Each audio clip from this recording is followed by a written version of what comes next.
अभी जो अपन खड़े हैं ये है अमर सागर जैन मंदिर। और जैनों का बहुत बड़ा वर्चस्व होता है जैसलमेर रियासत के अंदर, क्योंकि जैन लोग बड़े बिजनेसमैन होते थे और राजा के बिजनेस पार्टनर होते थे। और जो ये मंदिर बनवाया गया था, पटवा हवेली के जो ऑनर थे, मालिक थे, प्रताप चंद जी उनके लड़के थे, गुमान मल जी उनके 5 लड़के थे, जीवन लाल जी, हिम्मत लाल जी, और उन्हीं के द्वारा इस मंदिर का निर्माण कराया गया। तो उन्होंने इस मंदिर को बनाने में अपना पूरा जी जान लगा दिया। जैसे उन्होंने अपनी हवेली पटवा हवेली में बहुत सुंदर कार्विंग का काम करवाया है, वैसे उन्होंने यहाँ पर भी सुंदर कार्विंग का काम करवाया है। कोई ऐसा पत्थर आपको देखने को नहीं मिलेगा जिसके ऊपर नक्काशी का काम नहीं हो। जैसे पटवा हवेली का हाथ पत्थर नक्काशी से जड़ा हुआ है, वैसे ये पत्थर भी नक्काशी से जड़ा हुआ है। अपने एक बात बताई थी जैन मंदिर में, आपने देखा होगा कि राजा ने यहाँ जैन मंदिर बनाने पे सबसे पहली शर्त ये रखी थी कि जैन मंदिर आप बनाओ तो वाइट मार्बल यूज नहीं करो। ज़्यादातर पूरे भारतवर्ष में अपन जहाँ भी देखते तो वाइट जैन मंदिर जितने भी बनते हैं वो वाइट मार्बल से ही बनते हैं।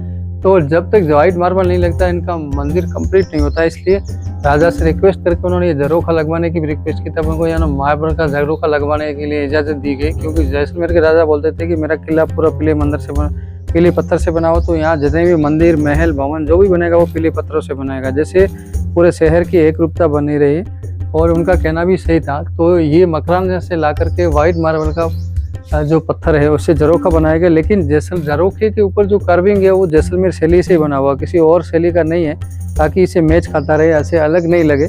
तो उस हिसाब से ये वाइट मार्बल का झरोखा आपको एक ही नज़र आएगा, क्योंकि जैन मंदिर जब तक वाइट मार्बल नहीं लगता तब तक कंप्लीट नहीं होता है। ये जो है स्तंभों के ऊपर बना हुआ है, इसके अंदर कहा जाता है कि जितने जैन मंदिर में स्तंभ है, वहाँ जितने स्तंभ यहाँ लगे हुए वैसे दूसरे किसी भी मंदिर में नहीं है। और इसका डोम आप अंदर से देखेंगे तो आपको कोई भी पत्थर कहीं से भी खाली नजर आएगा। बीच में एक ही पत्थर को काट करके कमल का फूल बनाया गया और उसको इंटरलॉकिंग सिस्टम से लॉक किया गया। उसके नीचे 3 छज्जे बने हुए गोल राउंडिंग में, जिनमें फूल और पत्तियां बनाई गई, जो बहुत सुंदर कार्विंग जैसलमेर के नक्काशी का नक्शा। अब आप सोच सकते हैं जो उस जमाने में इतनी मशीनें नहीं होती थी, इतनी बड़ी बड़ी मशीनें, इतना बारीक कार्विंग का काम उन लोगों ने कैसे कर दिया और इतने भारी पत्थरों को उन्होंने कैसे ऊपर से दे दिया। ये एक सोचने वाली बात है। और इतनी बड़ी इंजीनियरिंग, और आप देखिए कितना साफ सुथरा काम है। कहीं भी कुछ भी आज इतने साल होने के बावजूद भी आपको एक भी नक्काशी कहीं टूटी हुई नहीं मिलेगी।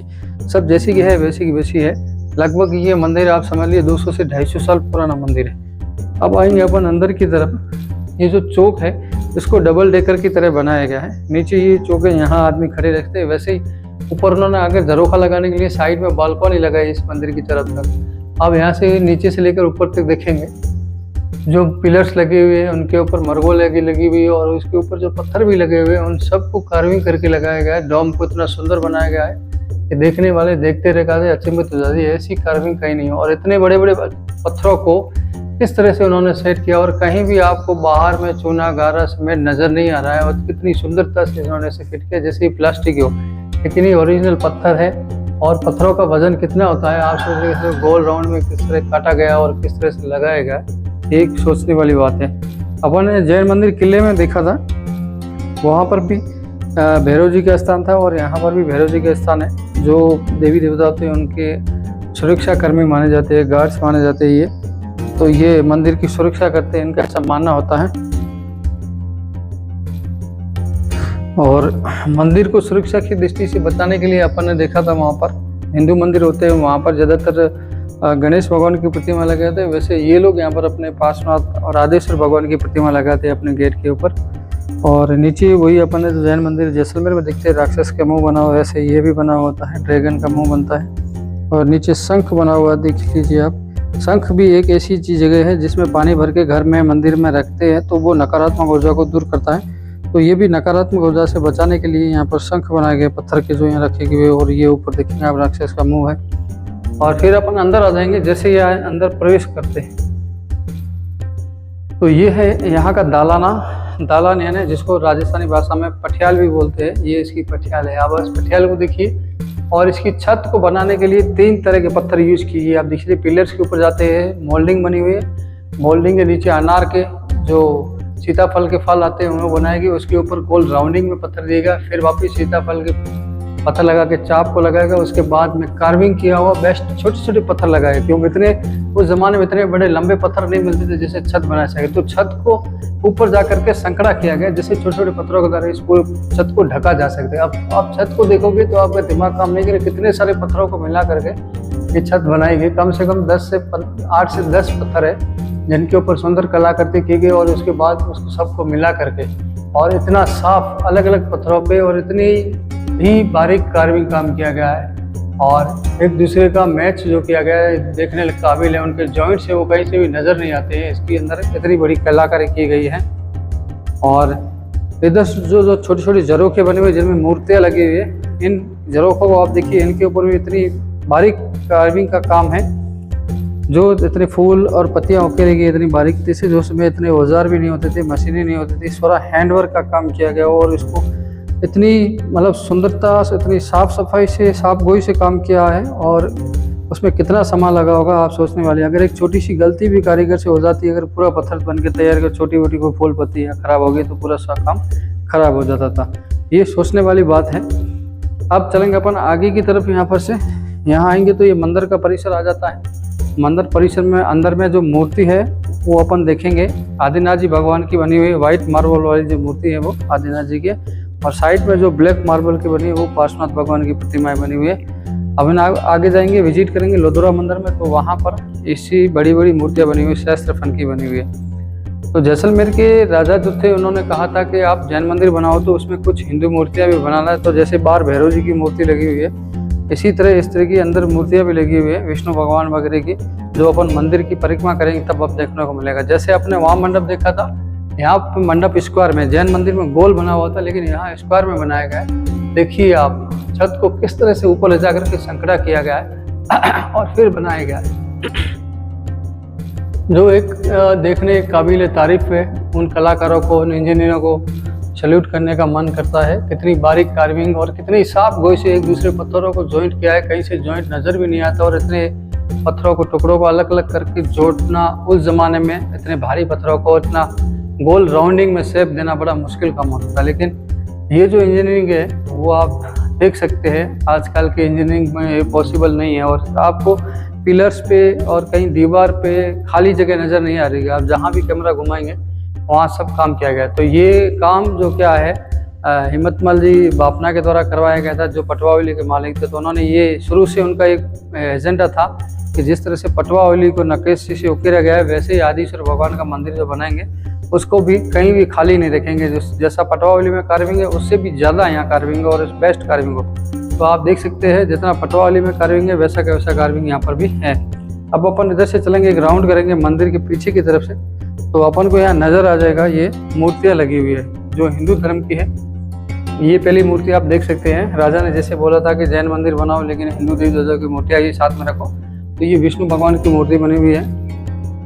और ये इधर से अपन देखेंगे तो ये ब्रह्मा की मूर्ति है जिसमें दाढ़ी वगैरह, दाढ़ी वाले एक पुरुष है कमंडल हाथ में लिए हुए जो है।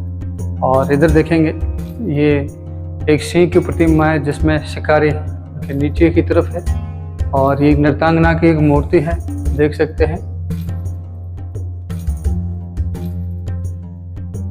और इधर अप्सराओं की मूर्ति है, इधर इंद्र भगवान की मूर्ति बनी हुई है। और इधर की तरफ आप आएंगे, आगे एक स्त्री की प्रतिमा बनी हुई है जो इंद्र सभा के अंदर अप्सराएं होती थी, उनकी प्रतिमा लग रही है।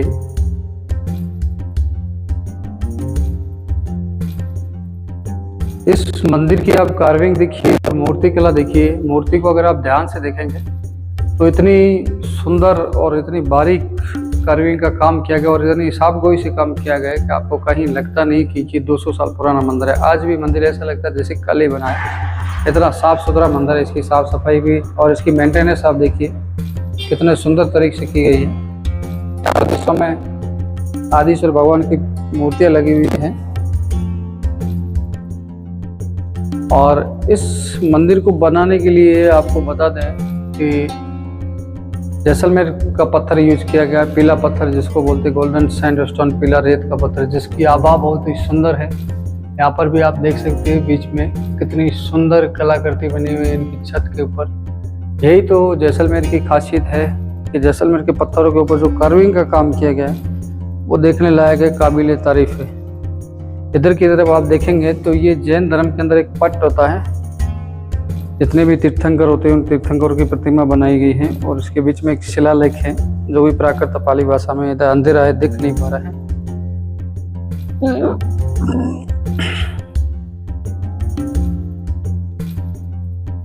जैसा आपने वहाँ देखा था मंदिरों को बुरी नज़र से बचाने के लिए, तो वहाँ जैन मंदिर में भी मेन चौक में लगा हुआ था ये सी फॉसिल स्टोन, और गेट पे भी लगा हुआ था, और यहाँ पर भी लगा हुआ, और यहाँ पर भी इसको लगाया गया। पहले आंगन होता था तो गोल पत्थर था, तो अभी इसको यहाँ पर टाइल्स लगा गई जैसलमेर स्टोन की, तो यहाँ पर इसको टाइल के रूप में भी लगाया गया। ये सी फॉसिल स्टोन देख सकते हो आप, बहुत ही कार्विंग का काम भरा हुआ मंदिर है, तो नज़र लगना स्वाभाविक है। कोई सुंदर चीज़ को देखते हैं तो उस पर नज़र चली जाती है, तो नज़र लगना स्वाभाविक। तो इस मंदिरों को नज़रों से बचाने, बुरी नज़र से बचाने के लिए सी फॉसिल स्टोन यहाँ पर लगाया गया। लगभग जैसलमेर के बड़े बड़े जितने भी राजभवन हैं, बड़े बड़े मंदिर से वहाँ पर लगाया गया। अब अपन इधर से चलेंगे ऊपर वाले मंदिर में, जो इसका टॉप पे बना हुआ मंदिर है वो।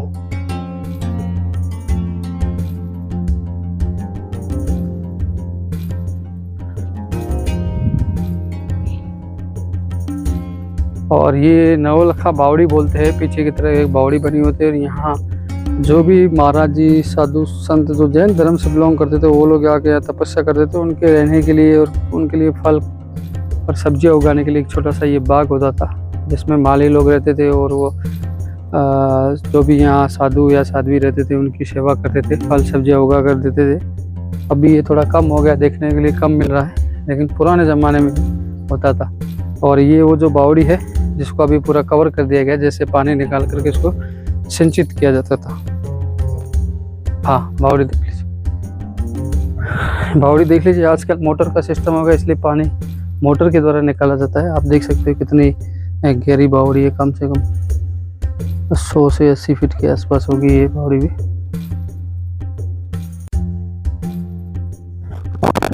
पुराने ज़माने में लकड़ी होती थी या लोहा होता था, लेकिन इन्होंने पत्थर की रेलिंग बनाई, और कितनी सुंदर रेलिंग है, आप देख सकते हैं। और पत्थर की जालियां बनाई गई है हवा आने के लिए, कितनी सुंदर जालियां। इधर से अपन देखेंगे अंदर का, ये जो इसका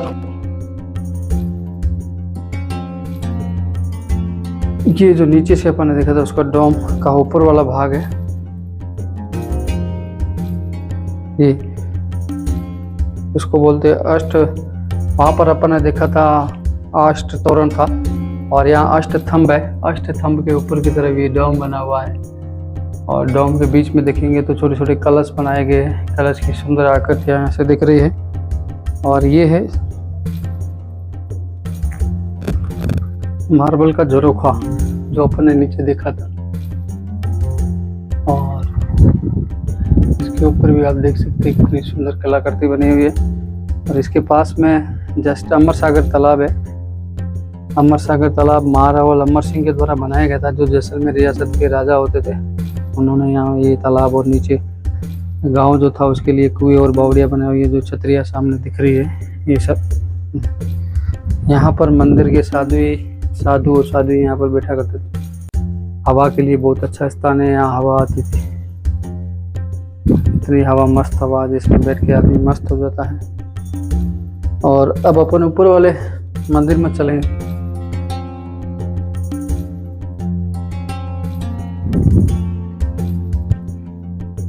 अब अपन आ गए ऊपर की तरफ। अब मंदिर के गुम्बद देखेंगे, ये आप सोच सकते हो, कल्पना करो कि इतने इतने बड़े गुम्बद को बनाना, उसकी डिज़ाइन बनाना, उसको वास्तविक स्वरूप प्रदान करना, ये जो इंजीनियर होंगे उनका दिमाग कितना काम करता होगा। और ऐसे भारी भारी पत्थरों को नीचे ला के लाना, नीचे से ऊपर लेके आना, कैसे वो लेके आएंगे बिना तोड़े, और फिर इन सबको मिला करके अच्छी तरह से इनको बनाना, और उसके ऊपर पत्थर का एक कलश स्थापित करना, अपने आप में एक बहुत बड़ी कला है, एक अपने आप में एक बहुत बड़ी इंजीनियरिंग है। जैसलमेर की ये जो शैली है, इस शैली को सैल्यूट करना पड़ेगा, क्योंकि ऐसा काम आपको और कहीं देखने को नहीं मिलेगा। और जैसलमेर में मेरे हिसाब से जितने भी मंदिर बने उनमें सबसे बड़ा मंदिर है ये अमर सागर जैन मंदिर, और उसके इतने बड़े गुम्बद जो बने हुए, इतना बड़ा गुम्बद जैन मंदिर और कहीं भी देखने को नहीं मिलता है। ज़्यादातर जो सोमपुरा शैली में बनते हैं वो वाला डोम जो आप देख रहे हो, ज़्यादातर जैन मंदिर में आपको वही देखने को मिलेगा। लेकिन ये जो आप देख रहे हो जैसलमेर राजस्थानी पगड़ी की तरह जो बना हुआ है डोम है, जो ऊपर की तरफ जो बना हुआ है ये गुम्बद, ये पहली बार देखने को मिला है जैन मंदिरों के अंदर। बहुत ही शानदार बना हुआ है।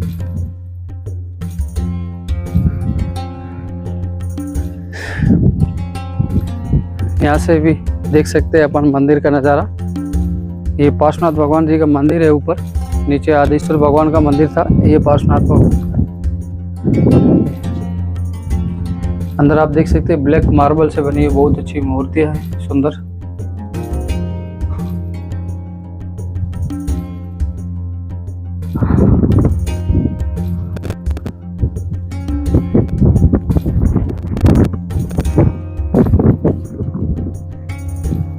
जो जैन लोग हैं उनके लिए ये पंच महातीर्थ है, जैसलमेर, अमर सागर, लोदुरवा, परमसर, दादावड़ी और देवीकोट, पोखरण, जहाँ जैनियों के बहुत बड़े मंदिर बने हुए। और इस मंदिर की भव्यता ये है कि ये 2 मंजिला भवन बना हुआ है, और जब 2 मंजिल के ऊपर जब अपन आते हैं तो यहाँ से इसके पीछे का जो तालाब का दृश्य है वो देखने लायक होता है। पीछे महारावल अमर सिंह के द्वारा एक बाग भी बनाया गया, जिसको अमर बाग बोलते हैं। सामने छतरिया दिख रही है, और राजा लोग यहाँ पर पिकनिक मनाने के लिए आते थे, राज परिवार के लिए, तो उनके लिए अंदर में अमर बाग बना हुआ है, जिसमें बावड़ियाँ बनी हुई है, एक छोटा सा स्विमिंग पूल बना हुआ है, छोटी मोटी सब्जियाँ और फल उगाए जाते थे। अंदर में आम के, इमली के, अनार के और बहुत सारे ऐसे पेड़ लगे हुए फलों के, जिसके अंदर फल उगाए जाते थे, केला वगैरह है वो सब कुछ। और ये तालाब बारिश में पूरा भर जाता था, और अंदर की तरफ जो बावड़ियाँ होती थी वो इसी का पानी रेसे के रूप में, यानी जमीन के अंदर से रेसे के रूप में अंदर ही अंदर उसमें चला जाता, और पूरी बावड़ियाँ भर जाती थी, जिससे साल भर तक फल और सब्जियाँ उगाई जाती थी।